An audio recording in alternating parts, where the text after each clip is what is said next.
मेष राशि वालों, राहु अब अपना नक्षत्र बदलेगा। नक्षत्र बदल के आपके भाग्य भाव के स्वामी यानी गुरु के नक्षत्र में, पूर्व भाद्रपद नक्षत्र में प्रवेश करेगा। अब ये जो नक्षत्र परिवर्तन राहु का होगा, क्योंकि राहु आपके लाभ के घर में बैठा है, खुश हो जाइए, प्रसन्न हो जाइए। ये जो प्रभाव होगा वो आपके लिए इतना अच्छा होगा क्योंकि आपके लिए एक बेहतर समय बना देगा। आपको एकदम से समझ लें कि ये आपके लिए वरदान साबित होगा। तो किस तरह का लाभ आपको देगा, हम आपको यही बताने वाले हैं, क्योंकि आपके लिए राहु जो है आपके लाभ के घर में बैठा है। एक बात आपको बता दें, थोड़ी जानकारी आप रखें कि आपको किस तरह का प्रभाव देगा और निगेटिव प्रभाव किस तरह का देगा। प्रभाव पॉजिटिव भी देगा और निगेटिव भी देगा। तो निगेटिव किस तरह का प्रभाव देगा, इससे बचना कैसे है, क्या करना है, हम इन सब विषय पर चर्चा इस वीडियो में करने वाले हैं। तो वीडियो पूरा देखिएगा, अंत तक देखिएगा। और एक बात आपसे ज़रूर कहेंगे, याद रखिएगा, हमेशा चैनल को सब्सक्राइब ज़रूर कर लीजिएगा, जिससे कि डेली आपको नवीन जानकारी इस चैनल के माध्यम से मिलता रहेगा। इसलिए वीडियो के नीचे सब्सक्राइब लिखा बटन दबा दें, घंटी दबा दें और लाइक कर दीजिएगा। और हाँ, एक बात कहेंगे कि आप एक काम जरूर करें, कमेंट बॉक्स में जिसे आप मानते हैं, जैसे राम जी को मानते हैं, कृष्ण जी को मानते हैं, हनुमान जी को मानते हैं, शिव जी को मानते हैं, जिन्हें मानते हैं उन्हें ज़रूर लिखें। जैसे जय श्री राम, राधे कृष्णा, ओम नमः शिवाय, कुछ भी ज़रूर लिखें। चलिए, सबसे पहले तो आपको बता दें कि ये जो परिवर्तन है वो बहुत बड़ा परिवर्तन माना जाता है। जब भी राहु, केतु, गुरु और शनि, इन लोगों का जो प्रभाव बदलता है वो अपने आप में बहुत बड़ा प्रभाव होता है। तो इससे आपको आपकी राशि पर क्या प्रभाव पड़ेगा, हम आपको यही बताने वाले हैं। सबसे पहले समझ लीजिए कि जो राहु है वो आपके लाभ के घर में बैठकर पंचम दृष्टि से तृतीय भाव को, सप्तम से पंचम भाव को और नवम से सप्तम भाव को देख रहा है। तो यहाँ इन जगहों पर दृष्टि पड़ने से क्या हो सकता है, साथ ही साथ आपके लाभ के घर में रहकर पूर्व भाद्रपदा नक्षत्र में प्रवेश करने से क्या होगा, हम आपको यही बताएंगे। तो चलिए आपको बताते हैं आपके लिए किस तरह का समय रहने वाला है। सबसे पहले तो मित्रों आपको बता दें कि ये जो आपका समय रहेगा, आप समझ लीजिए कि राहु का प्रभाव रहेगा। तो ये बहुत बड़ा प्रभाव डालता है। ये जब अपना प्रभाव डालता है तो बहुत बड़ा प्रभाव डालता है। ये बहुत चतुर ग्रह है, चालाक ग्रह है और साथ ही साथ बहुत ही मायावी है। ये जल्दी किसी के पकड़ में नहीं आता है। इसकी माया, इसकी चाल ऐसी होती है कि यदि आपके ऊपर ये प्रसन्न हो जाए, यानी आपका राहु बहुत मजबूत हो, तो आपको बहुत ज़्यादा चतुर बना देता है, चालाक बना देता है और असंभव कोई भी काम आपके लिए नहीं रहता है, क्योंकि आप अपने चतुराई, अपने समझदारी से वो कार्य जो आपके लिए असंभव या किसी के लिए असंभव है उसे आप संभव बना देते हैं, बहुत आसान कर देते हैं, क्योंकि आपके पास वो चालाकी, वो बुद्धि दे देता है, वो चतुराई देता है, जिससे कि आप उन समस्याओं से भी जो बहुत कठिन है उससे बाहर निकल जाते हैं। तो यहाँ आपको आपके एकादश भाव पर बहुत अच्छा असर पड़ेगा। तो इस समय कहीं ना कहीं आपको आपके इनकम बहुत अच्छे रहेंगे, बहुत बढ़ेंगे, बहुत पैसे आएंगे, बहुत पैसे आपके बिजनेस से, व्यापार से, कारोबार से, नौकरी से, कहीं भी जिस भी कार्य में आप इस समय संलग्न हैं, जिस भी कार्य में आप जुड़े हुए हैं वहाँ से, जैसे बिजनेस कर रहे हैं तो बहुत अच्छे अच्छे डील इस समय होंगे।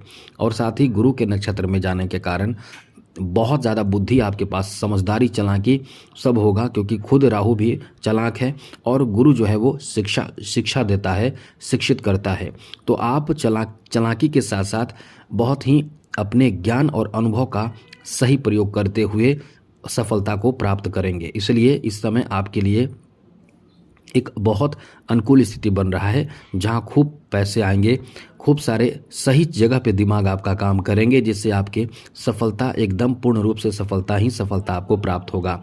अब इसमें थोड़े से परेशानी ये रहेगी कि बड़े भाई इससे थोड़े प्रभावित हो सकते हैं। यदि आपके कोई बड़े भाई हैं तो वो परेशान हो सकते हैं, परेशान होंगे, उनके लिए ये अच्छा नहीं है, क्योंकि आपके जो ग्रह होते हैं वो आपके साथ साथ परिवार पर भी असर डालता है।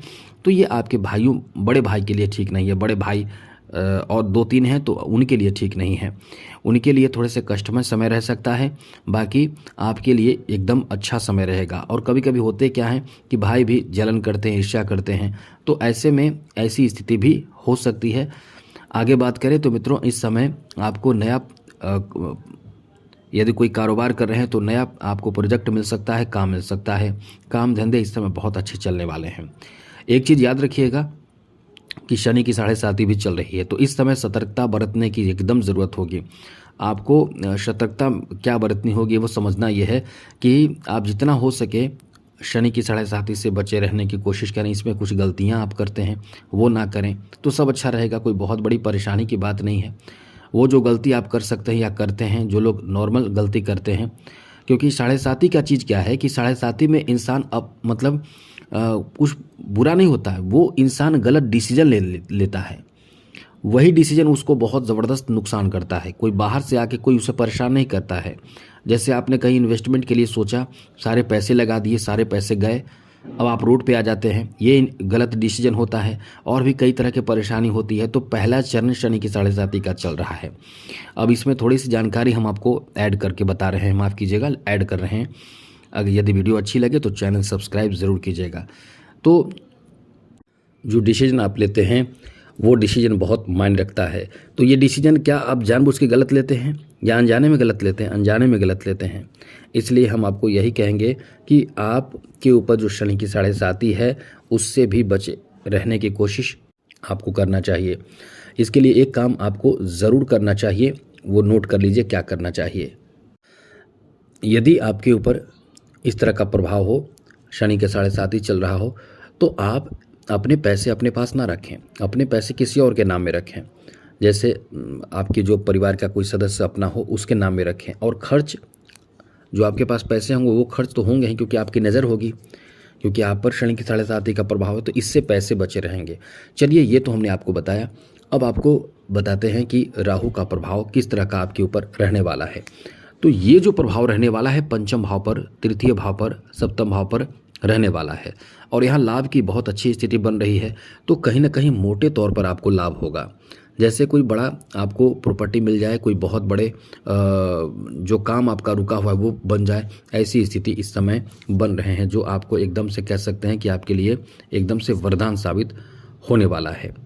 ये आपकी ज़िंदगी को बदल सकता है। हाँ, राहु, एक चीज़ याद रखिएगा, ये यदि राहु यदि आप पर प्रसन्न हो जाए, आपके ऊपर एकदम मेहरबान हो जाए, तो आपकी ज़िंदगी बदलने में देर नहीं लगती है। क्योंकि आपने देखा होगा, जो लोग शेयर मार्केट में या इस तरह की चीज़ों में पैसे लगाते हैं, या किसी का आपने देखा होगा फिल्म इंडस्ट्री में, उनका मतलब एक अचानक से उनका जीवन बदलता है। छोटे मोटे परफॉर्म कर रहे होते हैं और बाहर से किसी की नज़र पड़ती है, वहाँ से वो उन्हें मौका दे देते हैं, और उन मौके से, केवल एक मौके से वो पूरे इंडस्ट्री में छा जाते हैं।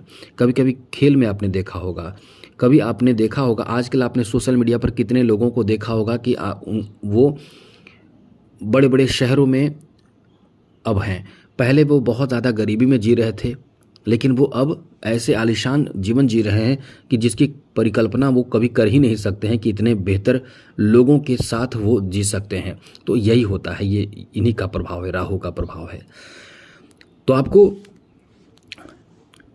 राहु को प्रभाव को शुभ बनाए रखने के लिए नवरात्र करना चाहिए, माँ दुर्गा की आराधना पूजा पाठ करनी चाहिए। इससे जो बुरे ग्रह हैं वो ठीक होते हैं। चलिए आपको बताते हैं मित्रों, आपको एक बात ध्यान पूर्ण रूप से रखना चाहिए कि आप इस समय अपने प्रेम प्रसंग में थोड़े से सतर्क रहेंगे। बहुत ज़्यादा नहीं, थोड़े सतर्क रहना है। बहुत कोई बड़ी बात नहीं है। होगा क्या कि आप किसी की तरफ बहुत जल्दी आकर्षित होंगे और अपने पुराने रिश्ते को ख़राब कर सकते हैं आपकी खुद की गलती के कारण। बाकी कोई बहुत बड़ी बात नहीं रहेगी, बहुत परेशानी की बात नहीं है। ये छोटी सी जानकारी आपको रखनी चाहिए कि आपको करना क्या है। साथ ही साथ मित्रों, आपको इस समय विशेष रूप से ये ध्यान रखना चाहिए कि आप इस समय अपने जो दाम्पत्य जीवन में उस पर भी आपको एकदम ध्यान रखना चाहिए। कहीं ऐसा ना हो कि जीवन साथी के साथ किसी बात को लेकर अनबन बढ़ जाए। ऐसी बातों का ध्यान आपको रखना चाहिए। तो पूर्ण रूप से ये कह सकते हैं कि आप अपने लिए एक अनुकूल समय बनाइए, एक बेहतर समय बनाइए, अपने जीवन को बेहतर बनाइए। अब ये सब समझिए। अब एक बात और विशेष रूप से कहेंगे कि आप इस समय लाभ की स्थिति में है। शनि की साढ़े साथी भी चल रही है, शनि वक्री अवस्था में है, और इस समय राहु बहुत अच्छे पोजीशन पर हैं। तो आप जितना ज़्यादा हो सके शिव जी की आराधना करें, माँ दुर्गा की आराधना करें। इन लोगों की आराधना पूजा पाठ कर रहे हैं पहले से, तो बहुत अच्छी बात है। आपकी तरक्की होगी, बहुत तेज़ गति से होगी। क्योंकि कहीं ना कहीं यदि आप कहीं देवी देवताओं को मतलब पूजा करते रहते हैं, नाम जप या इस तरह की चीज़ों से जुड़े रहते हैं, अध्यात्म से जुड़े रहते हैं, तो आपकी कहीं ना कहीं एक पॉजिटिव पक्ष आपके साथ रहता है, जिससे आपके ऊपर नेगेटिव प्रभाव ग्रहों के कम पड़ते हैं। तो आज के लिए इतना ही। चैनल सब्सक्राइब रखिएगा। बाकी अन्य वीडियो में बहुत जल्दी अच्छी जानकारी के साथ हम आने वाले हैं। जय माता दी, राधे कृष्णा, ओम नमः शिवाय।